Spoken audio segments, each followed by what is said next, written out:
ಚುಂಕು ಇದ್ರಾಗ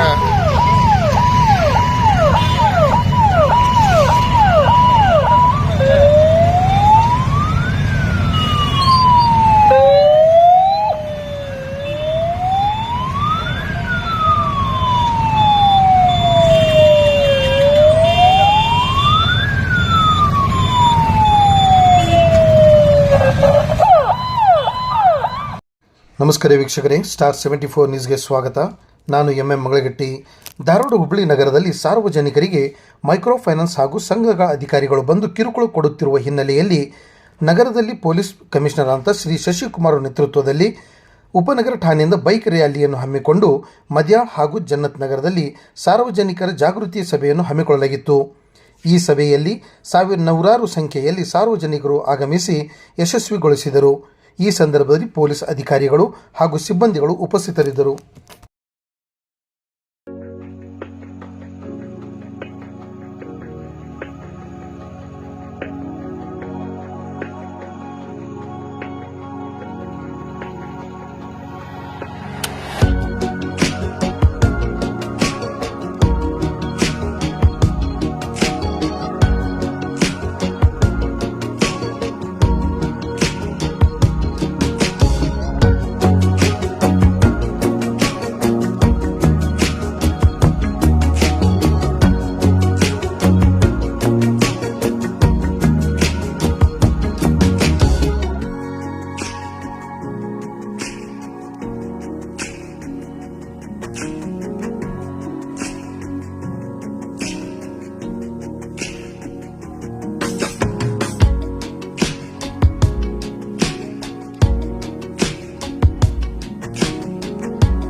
ಕೇಳಬೇಕು. ಅದು ಬಿಟ್ಬಿಟ್ಟು ರೌಡಿಗೆ ಇಟ್ಕೊಂಡು ಕೇಳಲಿಕ್ಕೆ ಬೆದರಿಕೆ ಹಾಕುವಂಥದ್ದು ಇದು ಯಾವುದು ಮಾಡಂಗಿಲ್ಲ. ಅಂಥದ್ದಿದ್ರೆ ಬಹಳ ಸ್ಪಷ್ಟವಾಗಿ ಹೇಳಿ, ಕಾನೂನು ಬಾಹಿರವಾಗಿ ಯಾರೇ ಬಡ್ಡಿ ಅಥವಾ ಹಣ ವಸೂಲಿ ಮಾಡಲಿಕ್ಕೆ ಬಂದಾಗ ಕಾನೂನು ಮೀರಿ ಮಾಡ್ತಾ ಇದ್ದೀರಿ, ಸಂಜೆ 5 ಗಂಟೆ ಮೇಲೆ ಯಾವ ಕಾರಣಕ್ಕೂ ಬರಂಗಿಲ್ಲ. ಬಂದಿದ್ದೀರಾ, ಕೇಸ್ ಕೊಡ್ತೀವಿ. ಹೆಣ್ಮಕ್ಳಿದ್ದಾಗ ಒಳಗೆ ನುಗ್ಗಿ ಬಂದು ಕೇಳಂಗಿಲ್ಲ. ಬಂದಿದ್ದಾರ, ಕೇಸ್ ಕೊಡ್ತೀವಿ. ಅವಾಚ್ಯ ಶಬ್ದಗಳಲ್ಲಿ ಬೈಯೋದು, ಅವಾಚ್ಯ ಶಬ್ದಗಳಲ್ಲಿ ನಿಲ್ಲಿಸೋದು, ಬೆದರಿಕೆ ಹಾಕೋದು, ರಸ್ತೆ ನಿಂತು ಗಲಾಟೆ ಮಾಡೋದು, ಇದು ಯಾವುದಕ್ಕೂ ಅವಕಾಶ ಇಲ್ಲ. ಮೈಕ್ರೋ ಫೈನಾನ್ಸ್ ಇರಲಿ, ಇವನ್ ಬೇರೆ ಇರಲಿ, ಆ ಥರದ್ದೇನಾದ್ರೂ ಆದಾಗ ಗಮನಕ್ಕೆ ತರಬೇಕು. ದಯವಿಟ್ಟು ಇಷ್ಟು ಜನ ಸೇರಿದ್ದೀರಿ, ಮನೆಗೆ ಹೋದಾಗ ಮುಕ್ತವಾಗಿ ಯಾರ್ಯಾರು ಎಷ್ಟೆಷ್ಟು ಸಾಲ ಇದೆ ಅಂತ ಅಟ್ಲೀಸ್ಟ್ ಮನೆಯಲ್ಲಿ ಮಾತಾಡಿ. ಆತ್ಮಹತ್ಯೆ ಮಾಡ್ಕೊಳ್ಳುವಂಥ ಸಂದರ್ಭ ಬರಬಾರ್ದು. ಮೊನ್ನೆ ಒಂದು ಹುಡುಗನಲ್ಲಿ ಒಂದು ಕೇಸ್ ನೋಡಿದ್ರಲ್ಲಿ ಗೋಕುಲ್ ರೋಡಲ್ಲಿ ಟಿವಿಲೆಲ್ಲ ಬಂದು ಮೋಸ್ಟ್ಲಿ ನೋಡಿರ್ತೇವೆ. 10 ಲಕ್ಷ ರೂಪಾಯಿ ಸಾಲ ಮಾಡಿ 65 ಲಕ್ಷ ರೂಪಾಯಿ ಮುಗಿಸಿದ್ರು. ಇನ್ನೂ 15-20 ಲಕ್ಷ ಕೊಡುವಂತ ಕೇಳಿದ್ರೆ ಅಂತಂದು ಅವನು 3 ಪೇಜ್ ಡೆತ್ ನೋಟ್ ಬರೆದು ವಾಟ್ಸಪ್ ಸ್ಟೇಟಸ್ ಅಲ್ಲಿ ಹಾಕೊಂಡು ಹೋಗ್ಬಿಟ್ಟು ಒಂದು ಲಾರಿ ಹಿಡಿದು ಸಾಯ್ತಾರೆ. ವಿದ್ಯಾನಗರ ಪೊಲೀಸ್ ಠಾಣೆ ವ್ಯಾಪ್ತಿಯ ವ್ಯಕ್ತಿ ಗೋಕುಲ್ ರೋಡ್ ಪೊಲೀಸ್ ಸ್ಟೇಷನ್ ಅಲ್ಲಿ ನೋಡಿ, ಅವ್ರು ಇರೋದೇ ಅಷ್ಟು ಶಿಸ್ತಲ್ಲಿ ಇದ್ದಾರೆ. ಅವರ ಆರೋಗ್ಯ, ಅವರು ಪೋಸ್ಚರ್ ಗೆಸ್ಚರ್ ನೋಡಿದ್ರೆ ಖಂಡಿತ ಬಹಳ ಅಚ್ಚುಕಟ್ಟಾಗಿ ಶಿಸ್ತಾಗಿ ಜೀವನ ನಡೆಸಿರ್ಬೇಕು ಅಂತ ನನಗಾದ್ರೂ ಅನ್ಸುತ್ತೆ. ಕೂತ್ಕೊಳ್ಳಿ ದಯವಿಟ್ಟು. ಸೊ ಸಾಲ, ನಾನಂತೂ ಸಾಲ ಗೊತ್ತಿಲ್ಲ ನನಗೆ. ಫಸ್ಟ್ ಆಫ್ ಆಲ್ ಹಾಸಿಗೆ ಇದ್ದಷ್ಟು ಕಾಲು ಚಾಚು ಅನ್ನುವಂಥದ್ದು ಕೇಳಿದ್ದೀವಿ ಅಲ್ವಾ? ಸೊ ಇವಾಗ ಬೇರೆಯವರಿಲ್ಲ ಹಾಸಿಗೆ ನನಸಾಗ್ಲಿಕ್ಕೆ ಸಾಧ್ಯ ಇಲ್ದಿರೋಂಥ ಕನಸುಗಳು ಕಟ್ಕೊಂಡು ಸಾಲ ಸೂಲ ಮಾಡಿ ಕೈ ಸುಟ್ಕೋಬೇಡ ಅನ್ನೋಂಥದ್ದು, ಅದು ಹಿರಿಯರು ಹೇಳಿರುವಂಥ ಒಂದು ಕಿವಿ ಮಾತು. ಅಷ್ಟಾಗಿಯೂ ಕೂಡ ನಮ್ಮ ಸಮಾಜದಲ್ಲಿ ಸಾಲ ಕೊಡೋದು, ಸಾಲ ತಗೊಳ್ಳೋದು ನಿರಂತರವಾಗಿ ನಡೀತಾ ಬಂದಿದೆ. ಇಲ್ಲಿ ಇಷ್ಟು ಜನ ಇದ್ದೀರಲ್ಲ, ನನ್ನ ಜೀವನದಾಗೆ ಯಾರ ಹತ್ರನೂ ₹1 ಸಾಲ ತಗೊಂಡಿಲ್ಲ ಅನ್ನೋಂಥ ಯಾರಾದ್ರೂ ಇದ್ದೀರಾ? ತಗೋಬೇಕು ಅನ್ನೋಂಥದ್ದೆಲ್ಲ RBI ಗೈಡ್ಲೈನ್ಸ್ ಇದೆ. ಅದನ್ನ ಮಿತಿ ಮೀರಿ ಈಗ ಒಂದು ವಿಡಿಯೋ ನೋಡ್ತಾ ಇದ್ದೆ, ಯಾವುದೋ ಒಂದು ಏರಿಯಾ ಅಂತ, ನೀ ಕೊಡ್ತಿಲ್ಲ ಅಭಿ ತೆಗಿದ್ರೆ ಹಂಗೆ ಹಿಂಗೆ ಅಂತ. No, it is not permitted. ಅಕಸ್ಮಾತ್ ನಿಮ್ದು ಏನಿದೆ ಗೌರವಯುತವಾಗಿ ಕೇಳಬೇಕು. ಸಾಲ ಕೊಡಬೇಕಾದ್ರೆ ಎಷ್ಟು ವಿಷಯ ಕೊಟ್ಟಿದ್ರು ಅಷ್ಟೇ ಒಳ್ಳೆ ರೀತಿಯಲ್ಲಿ ಇಸ್ಕೋಬೇಕು. ಬೆದರಿಕೆ ಹಾಕುವಂಥದ್ದು, ಅವಾಚ್ಯ ಶಬ್ದಗಳಲ್ಲಿ ನಿಂದನೆ ಮಾಡುವಂಥದ್ದು, ಪ್ರಾಣ ಬೆದರಿಕೆ ಹಾಕುವಂಥದ್ದು, ಮನೆ ಒಳಗೆ ನುಗ್ಗುವಂಥದ್ದು, ಗಾಡಿ ಸೀಸ್ ಮಾಡೋದು, ಆತ್ಮಹತ್ಯೆ ಮಾಡ್ಕೊಳ್ಳುವಂಥ ಸಂದರ್ಭ ಬರಬಾರ್ದು. ಮೊನ್ನೆ ಒಂದು ಹುಡುಗನಲ್ಲಿ ಒಂದು ಕೇಸ್ ಇದರಲ್ಲಿ ಗೋಕುಲ್ ರೋಡಲ್ಲಿ ಟಿವಿಲೆಲ್ಲ ಬಂದು ಮೋಸ್ಟ್ಲಿ ನೋಡಿರ್ತೇವೆ. 10 ಲಕ್ಷ ರೂಪಾಯಿ ಸಾಲ ಮಾಡಿ 65 ಲಕ್ಷ ರೂಪಾಯಿ ಮುಗಿಸಿದ್ರು. ಇನ್ನೂ 15-20 ಲಕ್ಷ ಕೊಡುವಂತ ಕೇಳಿದ್ರೆ ಅನ್ಸಂದು ಅವನು 3 ಪೇಜ್ ಡೆತ್ ನೋಟ್ ಬರೆದು ವಾಟ್ಸಪ್ ಸ್ಟೇಟಸ್ ಅಲ್ಲಿ ಹಾಕೊಂಡು ಹೋಗ್ಬಿಟ್ಟು ಒಂದು ಲಾರಿ ಹಿಡಿದು ಸಾಯ್ತಾರೆ. ವಿದ್ಯಾನಗರ ಪೊಲೀಸ್ ಠಾಣೆ ವ್ಯಾಪ್ತಿಯ ವ್ಯಕ್ತಿ ಗೋಕುಲ್ ರೋಡ್ ಪೊಲೀಸ್ ಸ್ಟೇಷನ್ ಸಾಲ ಇವನಿಗೆ ನಾನು ಕೇಳಬೇಕು. ಅದು ಬಿಟ್ಬಿಟ್ಟು ರೌಡಿಂಗ್ ಇಟ್ಕೊಂಡು ಕೇಳಲಿಕ್ಕೆ ಬೆದರಿಕೆ ಹಾಕೊಂತು ಇದು ಯಾವುದು ಮಾಡಂಗಿಲ್ಲ. ಅಂಥದ್ದಿದ್ರೆ ಬಹಳ ಸ್ಪಷ್ಟವಾಗಿ ಹೇಳಿ, ಕಾನೂನು ಬಾಹಿರವಾಗಿ ಯಾರೇ ಬಡ್ಡಿ ಅಥವಾ ಹಣ ವಸೂಲಿ ಮಾಡಲಿಕ್ಕೆ ಬಂದಾಗ ಕಾನೂನು ಮೀರಿ ಮಾಡ್ತಾ ಇದ್ದೀರಿ, ಸಂಜೆ 5 ಗಂಟೆ ಮೇಲೆ ಯಾವ ಕಾರಣಕ್ಕೂ ಬರಂಗಿಲ್ಲ. ಬಂದಿದ್ದೀರಾ ಕೇಸ್ ಕೊಡ್ತೀನಿ. ಹೆಣ್ಮಕ್ಳಿದ್ದಾಗ ಒಳಗೆ ನುಗ್ಗಿ ಬಂದು ಕೇಳಂಗಿಲ್ಲ. ಬಂದಿದ್ದಾರ ಕೇಸ್ ಕೊಡ್ತೀನಿ. ಅವಾಚ್ಯ ಶಬ್ದಗಳಲ್ಲಿ ಬೈಯೋದು, ಅವಾಚ್ಯ ಶಬ್ದಗಳಲ್ಲಿ ನಿಲ್ಲಿಸೋದು, ಬೆದರಿಕೆ ಹಾಕೋದು, ರಸ್ತೆ ನಿಂತು ಗಲಾಟೆ ಮಾಡೋದು, ಇದು ಯಾವುದಕ್ಕೂ ಅವಕಾಶ ಇಲ್ಲ. ಮೈಕ್ರೋ ಫೈನಾನ್ಸ್ ಇರಲಿ ಇನ್ನೊಂದು ಬೇರೆ ಇರಲಿ, ಆ ಥರದ್ದು ಏನಾದರೂ ಆದಾಗ ಗಮನಕ್ಕೆ ತರಬೇಕು. ದಯವಿಟ್ಟು ಇಷ್ಟು ಜನ ಸೇರಿದ್ದೀರಿ, ಮನೆಗೆ ಹೋದಾಗ ಮುಕ್ತವಾಗಿ ಯಾರ್ಯಾರು ಎಷ್ಟೆಷ್ಟು ಸಾಲ ಇದೆ ಅಂತ ಅಟ್ಲೀಸ್ಟ್ ಮನೆಯಲ್ಲಿ ಮಾತಾಡಿ. ಪೊಲೀಸ್ ಸ್ಟೇಷನ್ಗೆ ಒಂದು ಕಂಪ್ಲೇಂಟ್ ಕೊಡ್ಬೇಕು. ಆ ಕೆಲಸ ಮಾಡ್ತೀರಾ ಎಲ್ಲರೂ?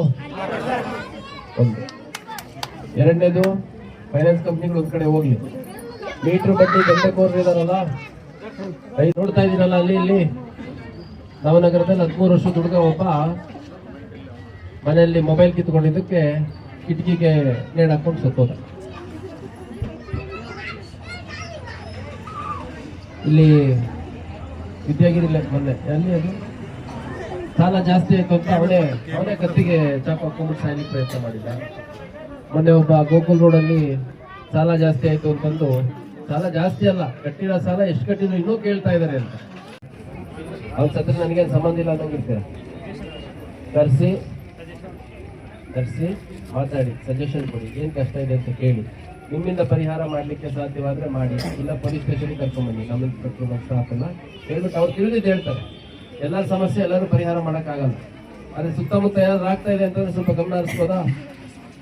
ಮೊನ್ನೆ ನಮ್ಮ ಹುಬ್ಳಿ ಅಶೋಕ್ ನಗರದಲ್ಲಿ 7 ವರ್ಷದ ಮಗು ಮೇಲೆ, ಹೆಣ್ಮಗು ಮೇಲೆ ಒಬ್ಬ ಅವ್ರು ಯಾರಿದ್ದಾರೆ ಅಂತವ್ರ ಮೇಲೆ ಎಲ್ಲ ಬಂದ್ಬಿಟ್ಟು ಪೊಲೀಸ್ ಸ್ಟೇಷನ್ ಕಂಪ್ಲೇಂಟ್ ಕೊಡುವಂತ ಕೆಲಸ ಮಾಡಬೇಕು. ಮಾಡ್ತೀರಾ? ಆಮೇಲೆ ಮೀಟಿಂಗ್ ಮಾಡ್ಕೊಂಡು ಹೋದ್ರೆ ಅದಾವು, ಅನಾನುಕೂಲ ಅದಾವು, ನೋಡ್ಕೊಂಡಾಗ ಪರಿಹಾರ ಆಗ್ತಾವೆ. ಬರೀ ಎಲ್ಲ ಪೊಲೀಸ್ ಇಲಾಖೆ ಮಾಡಿಬಿಟ್ರೆ ಆಗೋದಿಲ್ಲ. ದಯವಿಟ್ಟು ಅವರು ಈಗ ನಮ್ಮ ಸಾಹೇಬರಿಗೆ ಹೆಚ್ಚಿನ ಅನುಕೂಲ ಎಲ್ಲ ಪ್ರಯತ್ನ ಪಡ್ತಾ ಇದಾರೆ. ಅವ್ರಿಗೆ ಸಹಕಾರ ನಾವು ನಿಮ್ಮ ಸೂಚನೆ ಕೊಡ್ತೇವೆ ಅಂತೇಳಿ ಈ 2 ಮಾತು ನಾವು ಮುಗಿಸ್ತಾ ಇದ್ದೀವಿ.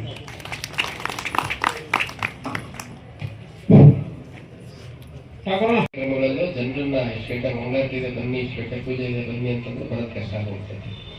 ಯಾಕಂದ್ರೆ ಇಷ್ಟೇಲಿ ಏನ್ ನಡೀತಿದೆ, 4 ಮನೇಲಿ ಏನ್ ನಡೀತಿದೆ ಅಂತ ಮಾತಾಡೋದು. ಇವಾಗ ಎಲ್ಲ ಮಾತಾಡ UI ಅಂತ ಒಂದು ಹಿಂಗಾಗಿದೆ. ಈ ಟೆಕ್ನಾಲಜಿ ಸರಿಯಾಗಿ ಉಪಯೋಗಿಸ್ಕೊಂಡೇ ಇದ್ರೆ ಏನಾಗುತ್ತೆ ಅನ್ನೋದಕ್ಕೆ ಇತ್ತೀಚಿನ ದಿನಗಳಲ್ಲಿ ನಾವು ನೋಡ್ತಿರುವಂತ ಕೆಲವು ವಿಷಯಗಳು ಉದಾಹರಣೆ. At the same time technology use ಮಾಡ್ಕೊಂಡು ಇವತ್ತು ಲಕ್ಷಾಂತರ ರೂಪಾಯಿ ಹಣ ಗಳಿಸ್ತಾ ಇದ್ದಾರೆ. ಬಹಳ ಒಳ್ಳೊಳ್ಳೆ ಕಾಂಪಿಟೇಟಿವ್ ಎಕ್ಸಾಮ್ಸ್ ಕ್ಲಿಯರ್ ಮಾಡೋವಂಥವ್ರು ಮಾಡ್ತಾ ಇದ್ದಾರೆ. ಗೊತ್ತಿಲ್ಲ ನನಗೆ.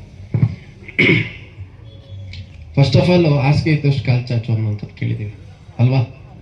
ಸೊ ಇವಾಗ ಬೇರೆಯವರಿಲ್ಲ ಹಾಸಿಗೆ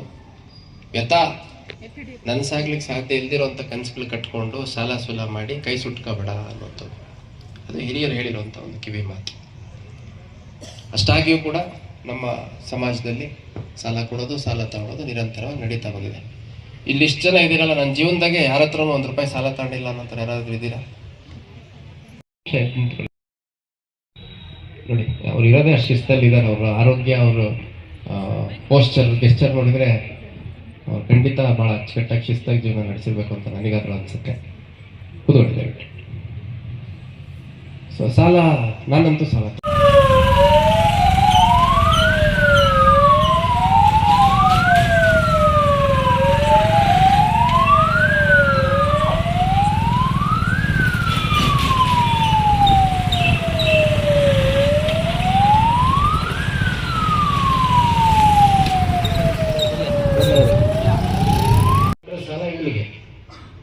ನಾನು ಕೇಳಬೇಕು. ಅದು ಬಿಟ್ಬಿಟ್ಟು ರೌಡಿಂಗ್ ಇಟ್ಕೊಂಡು ಕೇಳಲಿಕ್ಕೆ ಕೇಳಲಿಕ್ಕೆ ಬೆದರಿಕೆ ಹಾಕುವಂಥದ್ದು ಇದ್ಯಾವುದು ಮಾಡಂಗಿಲ್ಲ. ಅಂಥದ್ದಿದ್ದರೆ ಭಾಳ ಸ್ಪಷ್ಟವಾಗಿ ಹೇಳಿ, ಕಾನೂನು ಬಾಹಿರವಾಗಿ ಯಾರೇ ಬಡ್ಡಿ ಅಥವಾ ಹಣ ವಸೂಲಿ ಮಾಡಲಿಕ್ಕೆ ಬಂದಾಗ ಕಾನೂನು ಮೀರಿ ಮಾಡ್ತಾ ಇದ್ದೀರಿ, ಸಂಜೆ 5 ಗಂಟೆ ಮೇಲೆ ಯಾವ ಕಾರಣಕ್ಕೂ ಬರಂಗಿಲ್ಲ. ಬಂದಿದ್ದೀರಾ, ಕೇಸ್ ಕೊಡ್ತೀನಿ. ಹೆಣ್ಮಕ್ಳಿದ್ದಾಗ ಮೊಳ ಮುಗ್ಗಿ ಬಂದು ಕೇಳಂಗಿಲ್ಲ, ಬಂದಿದ್ದಾರ ಕೇಸ್ ಕೊಡ್ತೀನಿ. ಅವಾಚ್ಯ ಶಬ್ದಗಳಲ್ಲಿ ಬೈಯೋದು, ಅವಾಚ್ಯ ಶಬ್ದಗಳಲ್ಲಿ ನಿಲ್ಲಿಸೋದು, ಬೆದರಿಕೆ ಹಾಕೋದು, ರಸ್ತೆ ನಿಂತು ಗಲಾಟೆ ಮಾಡೋದು, ಇದು ಯಾವುದಕ್ಕೂ ಅವಕಾಶ ಇಲ್ಲ. ಮೈಕ್ರೋ ಫೈನಾನ್ಸ್ ಇರಲಿ, ಇವತ್ತು ಬೇರೆ ಇರಲಿ, ಆ ಥರದ್ದು ಏನಾದರೂ ಆದಾಗ ಗಮನಕ್ಕೆ ತರಬೇಕು. ದಯವಿಟ್ಟು ಇಷ್ಟು ಜನ ಸೇರಿದ್ದೀರಿ, ಮನೆಗೆ ಹೋದಾಗ ಮುಕ್ತವಾಗಿ ಯಾರ್ಯಾರು ಎಷ್ಟೆಷ್ಟು ಸಾಲ ಇದೆ ಅಂತ ಅಟ್ಲೀಸ್ಟ್ ಮನೆಯಲ್ಲಿ ಮಾತಾಡಿ ತಗೋಬೇಕು ಅನ್ನೋಂಥದ್ದೆಲ್ಲ RBI ಗೈಡ್ಲೈನ್ಸ್ ಇದೆ. ಅದನ್ನ ಮಿತಿ ಮೀರಿ ಈಗ ಒಂದು ವಿಡಿಯೋ ನೋಡ್ತಾ ಇದ್ದೆ ಯಾವುದೋ ಒಂದು ಏರಿಯಾದ, ನೀ ಕೊಡ್ತಿಲ್ಲ ಅಭಿ ದೇತಿಕ್ಕೆ ನೈ ಹಂಗೆ ಹೆಂಗೆ ಅಂತ full no, it is not permitted. ಅಕಸ್ಮಾತ್ ನಿಮ್ದು ಏನಿದೆ ಗೌರವಯುತವಾಗಿ ಕೇಳಬೇಕು. ಸಾಲ ಕೊಡಬೇಕಾದ್ರೆ ಎಷ್ಟು ವಿಷಯ ಕೊಟ್ಟಿದ್ರು ಅಷ್ಟೇ ಒಳ್ಳೆ ರೀತಿಯಲ್ಲಿ ಇಸ್ಕೋಬೇಕು. ಬೆದರಿಕೆ ಹಾಕುವಂಥದ್ದು, ಅವಾಚ್ಯ ಶಬ್ದಗಳಲ್ಲಿ ನಿಂದನೆ ಮಾಡುವಂಥದ್ದು, ಪ್ರಾಣ ಬೆದರಿಕೆ ಹಾಕುವಂಥದ್ದು, ಮನೆ ಒಳಗೆ ನುಗ್ಗುವಂಥದ್ದು, ಗಾಡಿ ಸೀಸ್ ಮಾಡೋದು ಗೊತ್ತಿಲ್ಲ ನನಗೆ. ಫಸ್ಟ್ ಆಫ್ ಆಲ್ ಹಾಸಿಗೆ ಇದ್ದಷ್ಟು ಕಾಲು ಚಾಚು ಅನ್ನುವಂಥದ್ದು ಕೇಳಿದ್ದೀವಿ ಅಲ್ವಾ? ಸೊ ಇವಾಗ ಬೇರೆಯವರಿಲ್ಲ ಹಾಸಿಗೆ ಯಥಾ ನನಸಾಗ್ಲಿಕ್ಕೆ ಸಾಧ್ಯ ಇಲ್ದಿರೋಂಥ ಕನಸುಗಳು ಕಟ್ಕೊಂಡು ಸಾಲ ಸೂಲ ಮಾಡಿ ಕೈ ಸುಟ್ಕೋಬೇಡ ಅನ್ನುವಂಥದ್ದು, ಅದು ಹಿರಿಯರು ಹೇಳಿರುವಂಥ ಒಂದು ಕಿವಿ ಮಾತು. ಅಷ್ಟಾಗಿಯೂ ಕೂಡ ನಮ್ಮ ಸಮಾಜದಲ್ಲಿ ಸಾಲ ಕೊಡೋದು, ಸಾಲ ತಗೊಳ್ಳೋದು ನಿರಂತರವಾಗಿ ನಡೀತಾ ಬಂದಿದೆ. ಇಲ್ಲಿ ಇಷ್ಟು ಜನ ಇದ್ದೀರಲ್ಲ, ನನ್ನ ಜೀವನದಾಗೆ ಯಾರ ಹತ್ರನೂ ₹1 ಸಾಲ ತಗೊಂಡಿಲ್ಲ ಅನ್ನೋ ಯಾರಾದ್ರೂ ಇದ್ದೀರಾ? ನೋಡಿ, ಅವ್ರು ಇರೋದೇ ಅಷ್ಟು ಶಿಸ್ತಲ್ಲಿ ಇದ್ದಾರೆ. ಅವರ ಆರೋಗ್ಯ, ಅವರು ಗೆಸ್ಚರ್ ನೋಡಿದ್ರೆ ಅವ್ರು ಖಂಡಿತ ಭಾಳ ಅಚ್ಚುಕಟ್ಟಾಗಿ ಶಿಸ್ತಾಗಿ ಜೀವನ ನಡೆಸಿರ್ಬೇಕು ಅಂತ ನನಗಾದ್ರೂ ಅನ್ಸುತ್ತೆ. ಕೂತ್ಕೊಳ್ಳಿ ದಯವಿಟ್ಟು. ಸೊ ನಾನಂತೂ ಸಾಲ